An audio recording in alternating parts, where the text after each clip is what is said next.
মামলা দিয়ে জেলে বন্দী করা হয়েছে, হুলিয়া দিয়ে ঘর ছাড়া করা হয়েছে, রাস্তায় দাঁড়াতে দেওয়া হয়নি, ধান খেতে বনে জঙ্গলে তাদের পালিয়ে বেড়াতে হয়েছে। কথা আমার মনে হয় বলে রাখা ভালো যে আমাদের জন্যই কিন্তু সরকারি দল সব জায়গায় প্রার্থী প্রত্যাহার করেননি। আমাদের দু একটি জায়গা ছাড়া বাকি সব জায়গায় সরকারি দলের অনেক শক্তিশালী প্রার্থী ছিল এবং অনেক ইন্ডিপেন্ডেন্ট প্রার্থী ছিল যারা সরকারি দলের বাইরেও শক্তিশালী ছিল এবং অনেকে তারা জিতে গেছে।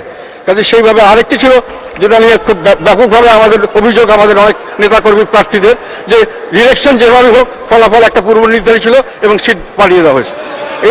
এটা নয় হতে পারে।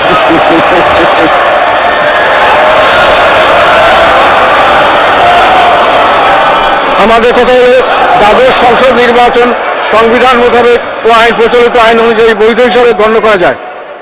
এটা আইন অনুযায়ী এটা বৈধ হয়েছে, কেউ তো বেআইনি কেউ ডিক্লেয়ার করেনি। কিন্তু তবে সিংহভাগ মানুষ মনে করে এই ভালো নির্বাচন বা এই নির্বাচন সঠিকভাবে জনমতের প্রতিফলন হয়েছে মনে করে না। আমি মনে করি ভবিষ্যতে নির্বাচনের সময় এই আইন কানুনগুলো এবং যেহেতু আইন কানুন ব্যাপকভাবে লঙ্ঘিত হয়েছে, এটা হলো বাস্তবতা।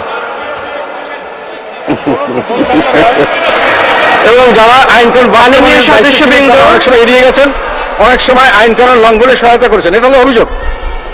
মাননীয় সদস্যবৃন্দ ওনাকে বলতে দিন।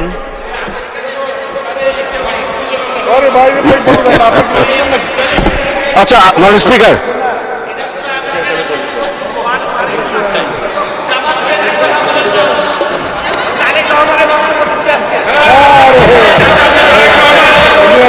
মাননীয় স্পিকার ওনার দ্বিতীয় পাতায় মহামান্য রাষ্ট্রপতি একটা কথা বলেছেন, সেটা আমরা দৃঢ় বিশ্বাস দ্বাদশ জাতীয় নির্বাচন জয় হয়েছে দেশের জনগণের, জয় হয়েছে গণতন্ত্রের।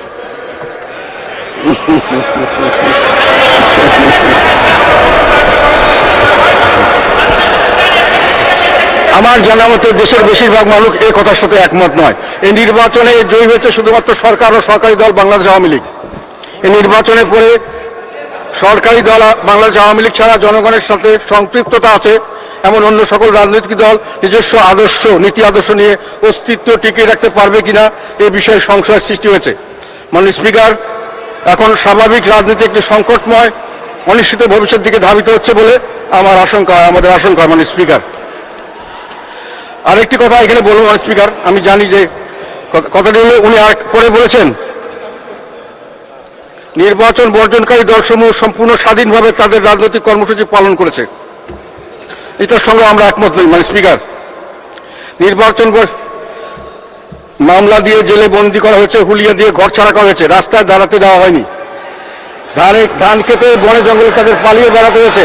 তাদের পক্ষে এমন কোনো পরিবেশ ছিল না যে স্বাধীনভাবে রাজনৈতিক কর্মসূচি পালন করতে পারবেন।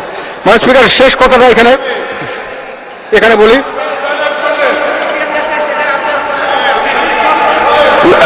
আমি আশা করি মাননীয় স্পিকার, আমি আশা করি ভবিষ্যতে দেশের রাজনৈতিক দলসমূহ এই কথাটা উনি বলেছেন, আমি কোট করছি, মহামান্য রাষ্ট্রপতির এই কথা কোট করছি আমি আশা করি ভবিষ্যতে দেশের রাজনৈতিক দলসমূহ সহিংসতা ও নৈরাজ্যের পথ পরিহার করে সাংবিধানিক অধিকার প্রতিষ্ঠা ও জনগণ ও গণতন্ত্রের কল্যাণে অহিংস পন্থায় গঠনমূলক কর্মসূচি পালন করবে। সরকারও এক্ষেত্রে সংযত আচরণ করবে, এটাই সকলের প্রত্যাশা।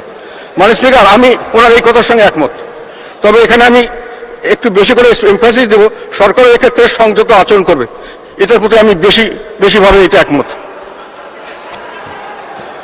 মাননীয় স্পিকার, আমি এখন দু একটি কথা যেটা মাননীয় মহামান্য রাষ্ট্রপতির ভাষণে আসেনি, কিন্তু এটা খুব পার্টিনেন্ট একটা সমস্যা, বিরাট একটা সমস্যা আমাদের দেশের দুর্নীতি।